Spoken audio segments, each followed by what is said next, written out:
इस वक्त हम रामलीला मैदान में मौजूद हैं, जहां अलग अलग रेजोल्यूशन पेश किए जा रहे हैं। इसी मंच से लगातार अलग अलग रेजोल्यूशन है।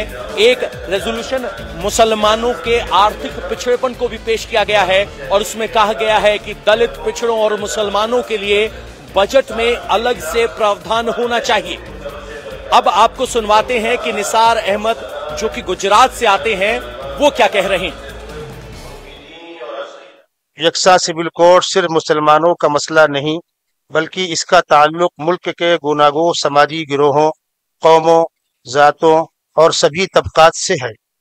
हमारा मुल्क कसरत में वहदत की सबसे आला मिसाल है।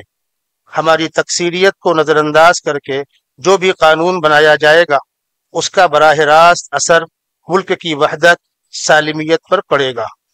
ये अपने आप में यकसा सिविल कोड की मुखालफत की सबसे बड़ी वजह है।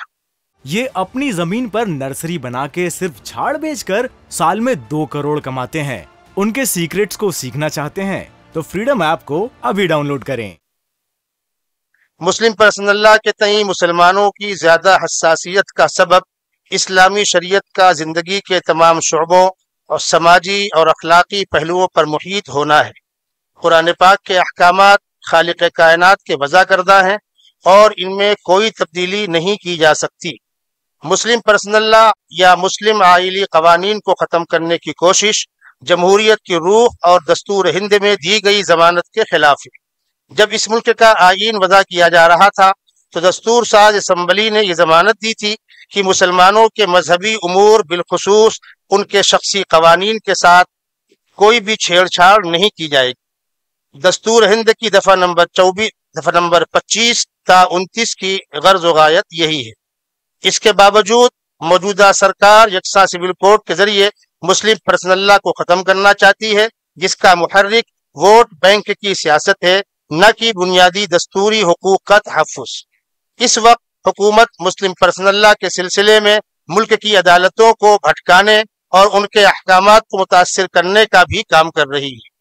हाल में अदालतों ने 3 तलाक, खुला, हिजाब वगैरह से मुताल्लिक मुकदमात में अहकाम शरीयत और आयात कुरानिया की मनमानी तशरीहात करके मुस्लिम पर्सनल लॉ की बीखकनी का रास्ता हमवार कर दिया है।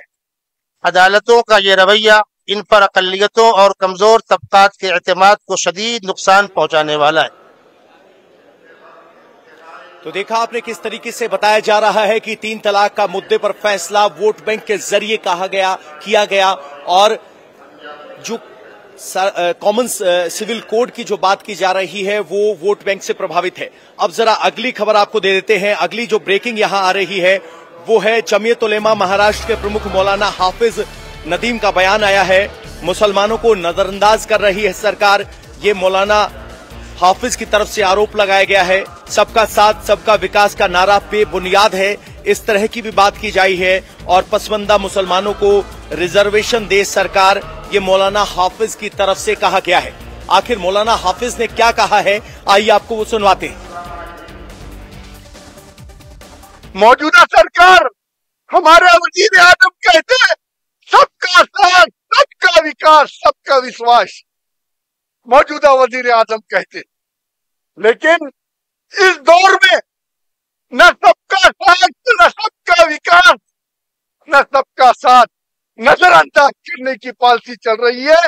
जमीयत उलमा हिंद के ये जो तारीख की इजलास आम इस वक्त चल रहा है, इस संगीन हालात में हमारा हुकूमत से मुतालिबा है कि आप अपने बहरे कान को साफ कर लें।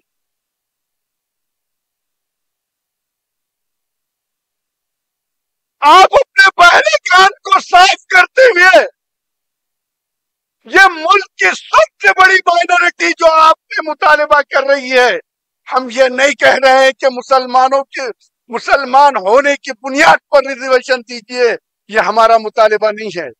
हमारा मुतालिबा है, आप कुछ कह रहे हैं कि पसमानदा मुसलमानों को डेवलपमेंट करना है, तो हमारा ये मुतालिबा है मुल्क के वजीर आजम से कि मुसलमानों को उनकी पसमानदगी के बुनियाद पर रिजर्वेशन दिया जाए।